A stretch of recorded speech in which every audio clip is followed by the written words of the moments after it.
Now, the last in today's Saturday stack, Top Guns.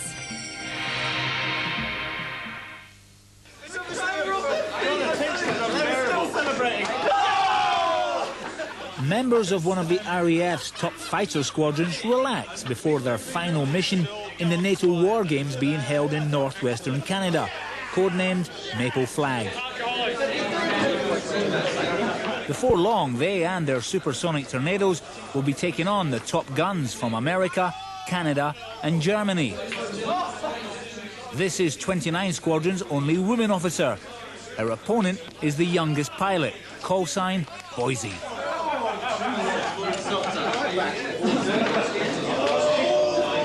Beaten by a girl. I'll never live it down. What do you think of that? Well, it goes without saying, women always win these things. This cannot go on national television.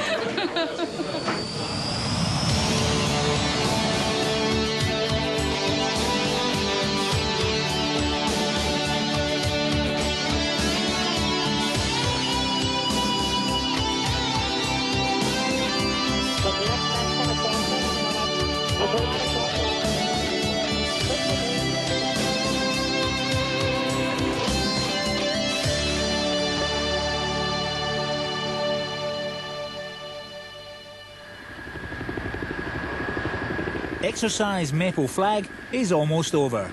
Okay, still a few signatures needed, and that's about it. Anything from me? Right, we'll have a quick whip round the room, starting with Vanya. Yeah, there's a plan in this file which will go past the motor. Vanya Pearson has the rank of flying officer, but she doesn't fly.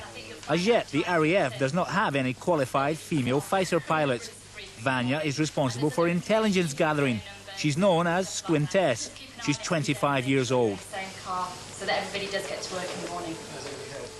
I always wanted to join since I was younger, and I initially wanted to fly, and they weren't taking female aircrew, so they told me fighter controller was the way to go because you could fly in E3s.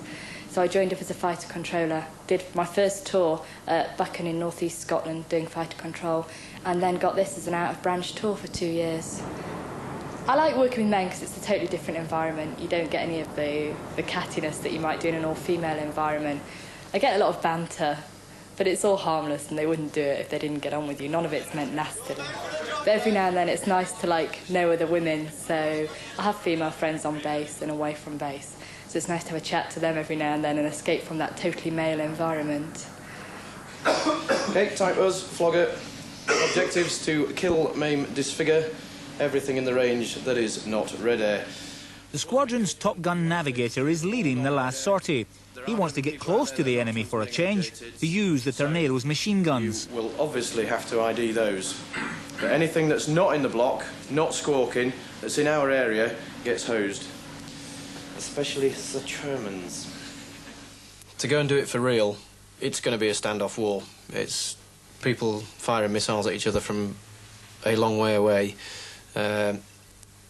The chance of actually getting in and fighting, then you've not done your tactics properly. But you still have to maintain that skill because you may end up in a visual environment, and if you don't know how to fight the aeroplane, which is why we try to do combat, basic combat, 1v1, all close-in visual stuff as often as possible. Elsewhere on the Cold Lake Air Base, the enemy bomber commander, a Canadian pilot on a Top Gun pass-fail assessment course, is putting his attack plans together. He's been given a number of specific targets which must be obliterated. The Red Force, the men from Lincolnshire, aim to thwart them. If we can just stop them dropping their bombs, we don't actually have to shoot them down to win. So as long as we can make it so difficult for them that they can't achieve their aims, then to an extent, we've won. If they have unrestricted access in the target area to drop their bombs, then that means we've fallen down on our job. Okay, I'm the package commander today. My name is Captain Bazin, call sign Baz. This is the first time Captain Bazin has taken such responsibility. He will have to command around 70 bombers and fighter escorts. There is real danger if he gets it wrong. You have airplanes flying all over the place, and ahead of time you have to figure out so that all the airplanes can get across a target or an array of targets without crossing each other's path at the same altitude, same time. And there's just an infinite, well, it's not infinite, but there's a lot of variables to deal with. Every aspect of today's battle plan is the package commander's. He decides what time each aircraft takes off and what time exactly it must arrive over the target he has given it. You try to put everybody across in the smallest time possible. Like I just pulled that out of my brain, and I throw it up. These are your times on target, and then I give it to them. And then each one of them looks at it individually, because they can look at theirs very specifically. And then they come back to me and go, "Oh, by the way, did you notice that we're both scheduled to be in the same piece of sky at the same time?" Quite a bit faster, even on the ingress.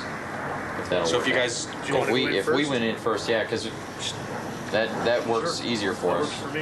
You know, you add in the pressure of having to stand up in front of all these guys who really know what they're doing, and if you don't know what you're talking about, they'll know it right away. The 2s and 4s drop out the bottom of this.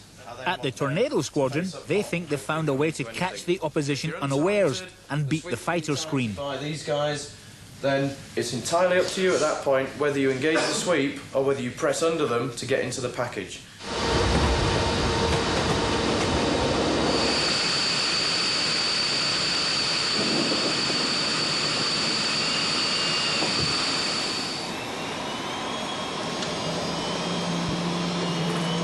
The bomber package commander will also take part in the raid as a pilot with a flight of Canadian F-18s.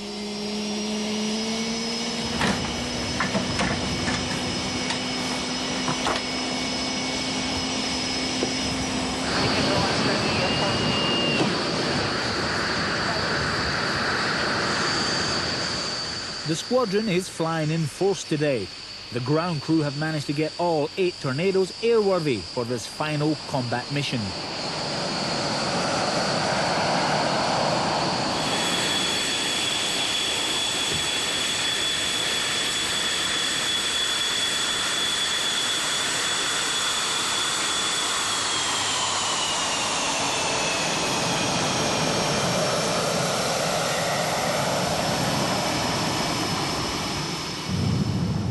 As usual for these war games, the RAF are outnumbered by their fellow NATO nations.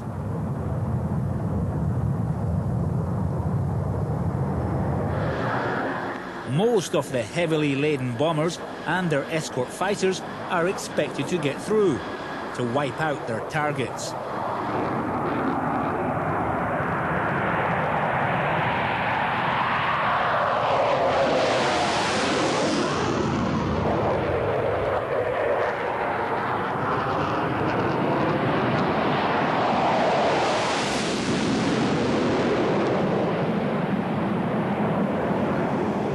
To even the odds, the RAF has again put up its spy in the sky. AWACS, the Airborne Warning and Control System aircraft. What's happened now is all the hostiles, the red ones you see, have pressed into the area here, and they've been engaged initially by the floggers, that's the F3s. 3-1 Roger, Mercury, good. Next threat group, 23027, westbound, hot and fast, F-16s. That's showing as a hostile. 2 of them, 15,000 feet, in battle, 20 right. Look, 6 up, 7.5 miles. 20 right and 10 right. I'm going to take a lot to one of them. I wasn't going to, because I wanted you to see him visually. Okay, they're 2.5 miles. Okay, look, on the nose. Tally. 20 right. F-15. He has a pair Where's of the them. other guy? Out to the south of him. Tally. 29 Squadron and its Tornadoes are turning the tables on the Blue Forces. They are achieving far better results than anyone expected. Where's the other one? Look, left. Below east of 8. 2.5 miles. Fox 2, he's dead. 3-1, Fox 2 killed, 2 Eagles, position 27050. Oh, I did enjoy that bit. They're scattered to the 4 winds now because they've been engaged, and some of them are running back this way. Some of them are up the front here still fighting. They seem to have missed him altogether, fortunately.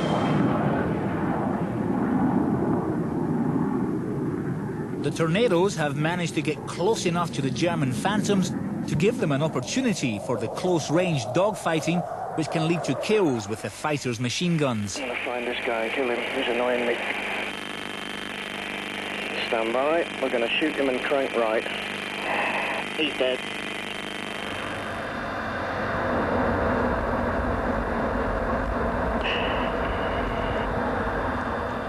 it was an excellent day for us today. It was a short sortie, but everything worked as planned. The F3's got the job done that they intended to do. Okay, everybody has now run back through the east part of the area, and they're turning cold now. And as you can see, most of them have gone home. There's a great big gaggle of aircraft around the Cold Lake Air Base. I should imagine the air traffic people at Cold Lake are having a bit of a nightmare at the moment, getting them all on the ground. Flugger 36, roger, 10 back for runway 31, the authorized 022 millibars. Viper 1213 and 14, call initial for runway 31, right, push through. Viper 13. Rhino 1718, roger, call 10.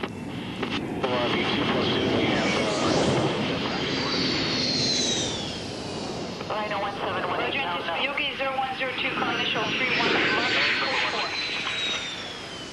Yogi's 31 left, roger. B2+2, we have unexpended practice orders. Yeah, it was excellent. Yeah, really good fun. Did you achieve the objectives today? Yeah, the initial presentation seemed to go well, and we got a secondary objective of getting in amongst the muds. Found the German cap, had some good combat with the Germans, so it was good fun. Picked up some more of the strikers as they were coming out on the way home, so excellent way to finish. Brilliant. How was it for you, Harry? Absolutely superb.